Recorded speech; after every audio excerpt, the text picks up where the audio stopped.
कोई पत्थर से ना मारे मेरे दीवाने को। यह गाना है मशहूर फिल्म लैला मजनू का।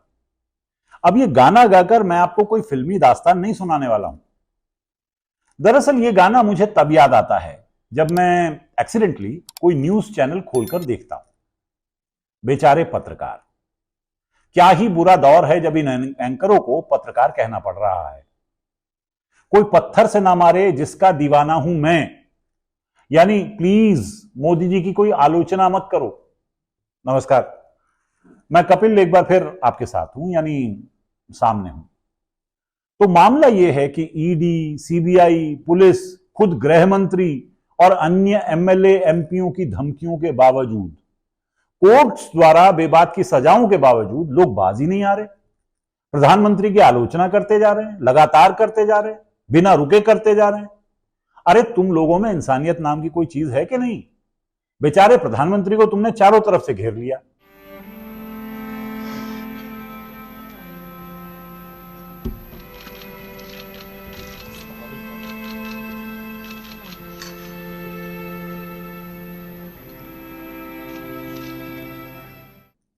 अभी ट्रंप ने G7 में जाने के बाद हमारे प्रधानमंत्री से विशेष आग्रह पर पूरे 35 मिनट, याद रखिए दोस्तों, पूरे 35 मिनट, जो आधे घंटे से 5 मिनट ज्यादा होता है, यानी 30 मिनट के बाद और 5 मिनट तक मोदी जी ने अमेरिका के राष्ट्रपति, जो हमारे महामानव के डियर फ्रेंड भी हैं, उनसे बात की। बताइए, अमेरिका का राष्ट्रपति हमारे महामानव से 35 मिनट तक बात करता रहा, वो भी फोन पर। अब ये इतना महत्वपूर्ण संदर्भ है कि इस पर कई पोस्टर आ चुके हैं। भारत के विदेश सचिव ने बाकायदा एक वक्तव्य दिया है। इस लगभग 5 मिनट के वक्तव्य में उन्होंने मोदी और ट्रंप की 35 मिनट की फोन कॉल की 2 बातों पर खास जोर दिया है। प्रधानमंत्री मोदी और राष्ट्रपति ट्रंप की मुलाकात G7 समिट की साइडलाइंस पर होनी तय थी। राष्ट्रपति ट्रंप को जल्दी वापस अमेरिका लौटना पड़ा, जिसके कारण ये मुलाकात नहीं हो पाई। इसके बाद राष्ट्रपति ट्रंप के आग्रह पर आज दोनों लीडर्स की फोन पर बात हुई। बातचीत लगभग 35 मिनट चली। एक ये बात राष्ट्रपति ट्रंप के आग्रह पर हुई, यानी हमारे महामानव तो नहीं चाहते थे, जबकि उनके डियर फ्रेंड डोनाल्ड ने उनसे विशेष आग्रह किया तो हमारे प्रधानमंत्री इस टेलीफोनिक बातचीत के लिए माने। दूसरी जो महत्वपूर्ण बात है वो ये कि ये बातचीत 35 मिनट तक चली। याद रखिएगा दोस्तों, 35 मिनट, 35 मिनट, 35 मिनट। दोस्तों, आपको एक बार फिर बता दूं कि 35 मिनट में 30 से 5 मिनट ज्यादा होते हैं। आसान भाषा में यह बातचीत आधे घंटे से थोड़ी सी ज्यादा चली। बाकी बातचीत क्या हुई, इस बारे में तो हमें मिस्री जी के बयान पर ही भरोसा करना पड़ेगा, क्योंकि ये बातचीत क्या हुई वो या तो मोदी जी जानते हैं, या ट्रंप जानते होंगे, या फिर ईश्वर जानता होगा। अब मिस्री जी ने हमें जो बताया वो ये कि इस बातचीत में मोदी जी ने डोनाल्ड को साफ साफ कह दिया कि इस पूरे मामले में कभी भी ना तो कोई ट्रेड डील की बात हुई, ना ही भारत पाक के बीच मध्यस्थता की कोई बात हुई। मिस्री जी ने, जैसा कि उनकी ट्रेनिंग है, बहुत विश्वास के साथ शब्दों पर जोर दे देकर यह वक्तव्य दिया ताकि उनका वक्तव्य विश्वसनीय हो जाए। इसके बाद तमाम मीडिया ने इसे उठा लिया और इस फोन की बातचीत को एंकर पॉइंट बनाकर महामानव के आलोचकों से भिड़ गए। यह तो होना ही था। गड़बड़ तब हुई जब शाम को ही खुद डोनाल्ड बाबू ने एक बार फिर कह दिया, मैंने वॉर रुकवा दी। Well, I stopped a war between Pakistan and India. और वो यहीं तक नहीं रुका, उसने एक बार फिर कह दिया कि अब मैं ट्रेड डील करूंगा।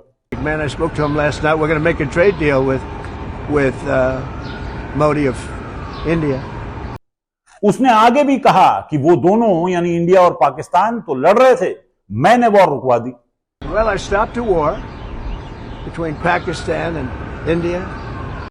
अब देखिए भाई, आप ट्रंप को कुछ कहने से रोक नहीं सकते। उसने कह दिया, वो लगातार कह रहा है कि उसने वॉर रुकवा दी।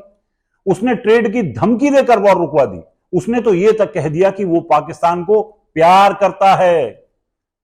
वो तो G7 से मोदी से मिले बिना ही चला गया और जाकर आसिफ मुनीर के साथ उसने खाना खा लिया। अब ट्रंप को तो कोई रोक नहीं सकता, कम से कम मोदी जी तो नहीं रोक सकते। लेकिन हमारे यहां के लोग, ये एहसान फरामोश लोग, जिनके लिए मोदी जी ने इतना इतना कुछ किया, रेलवे स्टेशन पर चाय बेची, फिर घर से भागकर भीख मांगकर गुजारा चलाया, आडवाणी जी की डिजिटल फोटो को ईमेल से दिल्ली भेजा, अपनी बसी बसाई गृहस्थी छोड़ दी और इसी बीच किसी तरह एंटायर पॉलिटिकल साइंस में एमए भी कर लिया। देश पर एहसान करते हुए पीएचडी नहीं किया, बस इतना कुछ किया मोदी जी ने इस देश के लिए ताकि देश के लोग उनका एहसान माने। वाह मोदी जी, वाह वाह वाह। लेकिन ये लोग कुछ समझते ही नहीं है। ये लोग फिर से मोदी जी के पीछे पड़ गए। यार कुछ तो सिंपैथी रखो मोदी जी के लिए। मैं आपको पक्का बता रहा हूं कि मोदी जी ने ट्रंप से ये बात कही होगी कि माय डियर फ्रेंड डोनाल्ड, ये तुम इंडिया पाकिस्तान की वॉर रुकवाने की बात करना बंद करो।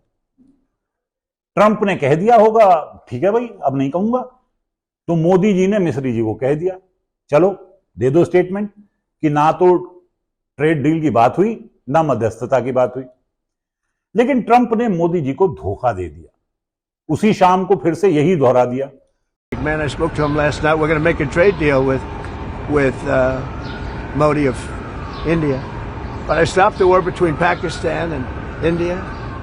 अब आप लोगों में से जिनके भी दोस्त लोग हैं, धोखेबाज दोस्त हैं, वो इन धोखेबाज दोस्तों की फितरत तो जानते ही होंगे।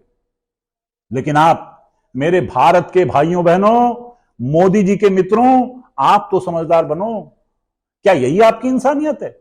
आप मोदी जी को जरा तो मौका दो, जरा सा उन्हें सांस लेने दो।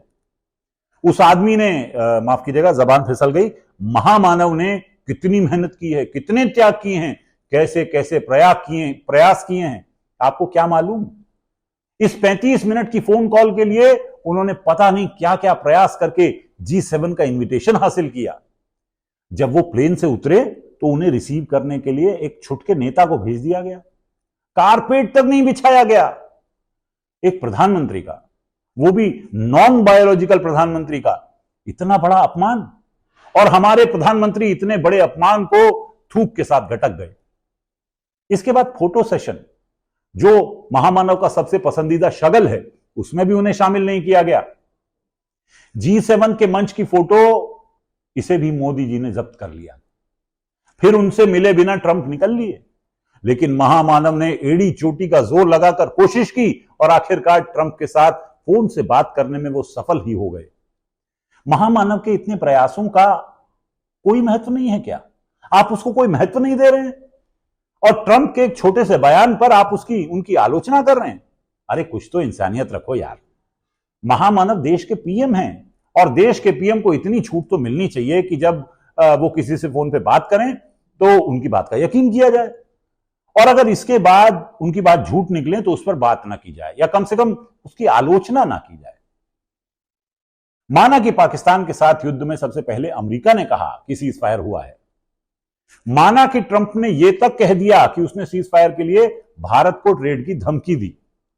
माना कि ट्रंप ने यह तक कह दिया कि उसने भारत पाकिस्तान के बीच मध्यस्थता की। माना कि हमने आज तक सार्वजनिक तौर पर खुले में अमेरिका से यह नहीं कहा कि ऐसा नहीं हुआ है। माना कि प्रधानमंत्री ने कहीं यह बयान नहीं दिया, दबी जुबान में भी नहीं कहा कि ट्रंप जो कह रहा है वो गलत कह रहा है। फिर भी, मेरा मतलब है फिर भी, जैसा भी है वो आपका प्रधानमंत्री है, महामानव है, उसकी आलोचना मत करो यार।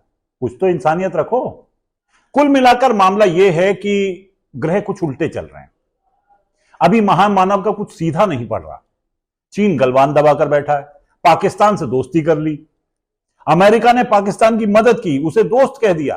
पूरी दुनिया में आपका कोई दोस्त साथ नहीं आ रहा, और ऊपर से देश में भी तुम जैसे लोग उन्हें चैन नहीं लेने दे रहे। चाचा गालिब ने कहा था, डंका जो बज रहा है दुनिया में ए दोस्त, डंका जो बज रहा है दुनिया में ए दोस्त, आवाज नहीं आई क्या ढोल फट गया। यह शेर गालिब ने एक बार नशे की हालत में लिखा था, हमें मिल गया तो आपको सुना दिया। मोदी जी सुनेंगे तो कहेंगे गालिब ने यह नहीं कहा, लेकिन हमें पता है कि दुनिया में देश के डंके की बाबत गालिब अपनी तीखी नजर से देखकर यह शेर कह गए थे कि बवक्ते जरूरत काम आए। बाकी आपसे अनुरोध है कि चैनल को सब्सक्राइब कर लें, इसे लाइक करें, असहमति हो तो कमेंट करें, ना हो तो भी कमेंट करें, और हां शेयर भी करें ताकि ज्यादा से ज्यादा लोग इस बात को समझें कि मोदी से सहानुभूति रखें, उनकी आलोचना ना करें, जैसे न्यूज चैनलों के एंकर लोग नहीं कर रहे।